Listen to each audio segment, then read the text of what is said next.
होते आपल्या सोबत भरत गोगावले फोन लाईन वरून जोडले गेलेले आहेत। भरत गोगावलेजी, नाराजी तुमच्या समर्थकांनी जाहीरपणे व्यक्त केलेली होती, तुम्हीच जाहीरपणे व्यक्त केलेली होती पालकमंत्री पदाबाबतच्या निर्णयाबद्दल जाहीर नाराजी, आणि आता अशातच या निर्णयाला म्हणजे रायगड आणि नाशिक बाबतच्या पालकमंत्री पदाच्या निर्णयाला स्थगिती देण्यात आल्याची माहिती आहे।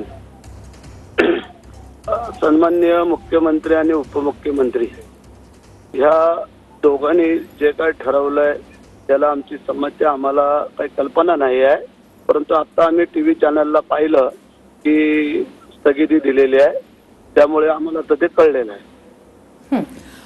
हा निर्णय जाहीर झाल्यानंतर तुमचं तुमच्या नेत्यांशी म्हणजे एकनाथ शिंदे यांच्याशी काही बोलणं झालं होतं का? नाही, माझं साहेबांशी काही चर्चा नव्हती झाली, परंतु आमचे त्यांचे पी आणि त्यांची जी थोडी चर्चा झाली होती, तर त्यांनी त्यांना साहेबांना कदाचित निरोप दिला असेल आणि त्यानंतर मी मुख्यमंत्र्यांच्या पीएनशी पण चर्चा केली होती, त्यांनाही फोन लावला होता आणि त्यांनी त्यांना सांगितलं असेल आणि कदाचित ह्या सगळ्या वातावरणाच्या अनुषंगाने दोघांनी काही विचार करून तो निर्णय घेतला असेल असं मला वाटतंय।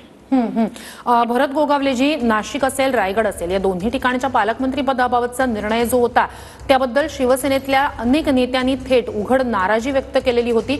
मुळातच पालकमंत्री पदांचा निर्णय उशिराने जाहीर झाला आणि त्याच्यातच अशा प्रकारे आता निर्णयाला स्थगिती देण्याची वेळ येते। एकंदरीतच महायुतीतला हा अंतर्गत विसंवाद, एकमेकांशी संवाद नसणं हे स्पष्ट होतंय।